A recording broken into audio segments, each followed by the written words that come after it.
All right, let's grab a brew and have a proper chat. Because what is happening on our screens in that little Yorkshire village right now, it's more than just another storyline. If you're an Emmerdale fan, and especially if you have a soft spot for the brooding, complex, and often infuriating Cain Dingle, you'll know what I mean. It feels like we're on the cusp of something huge. Something that changes the very fabric of the man we've known for decades. Forget the gangsters, the barn fights, and the stolen cars for a moment. This is different. This is real, it's raw, and it's hitting the heart of the Dingle family with the force of a runaway tractor. We are witnessing the birth of a brand new show, right within the one we love. Let's call it the unraveling and remaking of Cain Dingle. For years, Cain has been the hard man, the enforcer. The one who solves problems with a menacing glare, a clenched fist, or a dark threat whispered in the back room of the woolpack.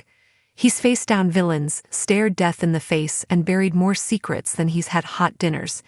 His armor has been impenetrable, forged in a childhood of neglect and hardened by a life of crime and loss. He is the man who feels everything but shows nothing.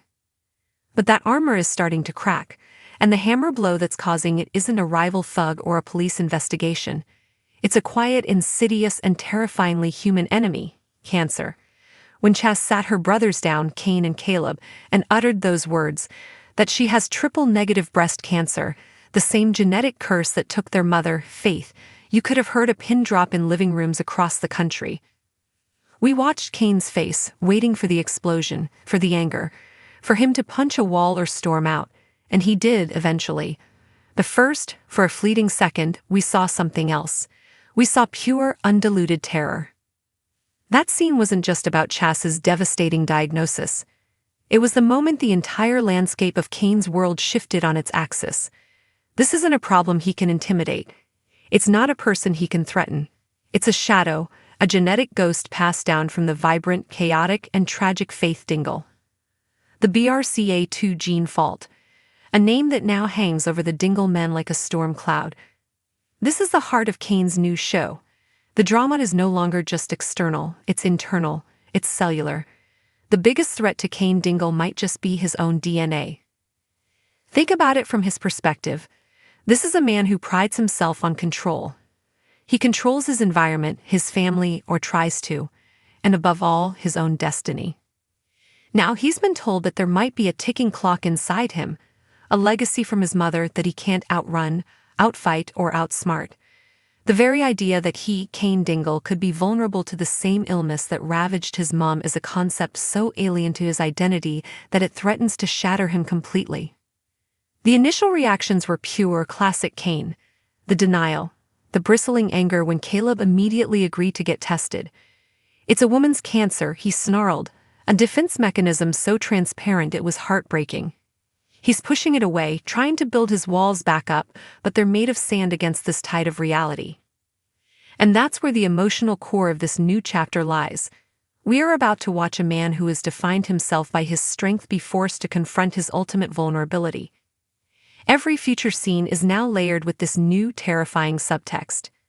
His relationship with Moira has suddenly become even more profound. She has always been his anchor, the one person who can see through the bravado to the man beneath. How will she navigate this? How does she support a man who refuses to be supported? How does she convince the most stubborn man in the north of England to take a test that could save his life, but also confirm his deepest fears? Their quiet moments, their arguments, their reconciliations will all carry a new weight. Moira is no longer just fighting for their marriage. She's fighting for his future. Then there's Caleb, the brother he's only just begun to trust. Caleb's pragmatism and willingness to face this head-on serves as a brilliant foil to Cain's fearful denial. This shared threat is forging a bond between them that no business deal or family drama ever could. They are fate's boys, united by a potential fate. Watching Cain navigate this complex new dynamic, relying on the very man he held at arm's length, is compelling television. And what about the children? Kyle, Isaac, Debbie. The faulty gene doesn't just impact Cain, it has potential repercussions for the next generation. Suddenly, Cain's choices are not just about his own pride. His refusal to get tested isn't just stubbornness, it's potentially withholding vital information from his children. The stakes have never, ever been higher.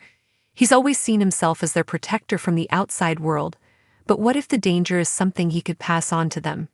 It's a truly devastating thought. This is why it feels like a new show.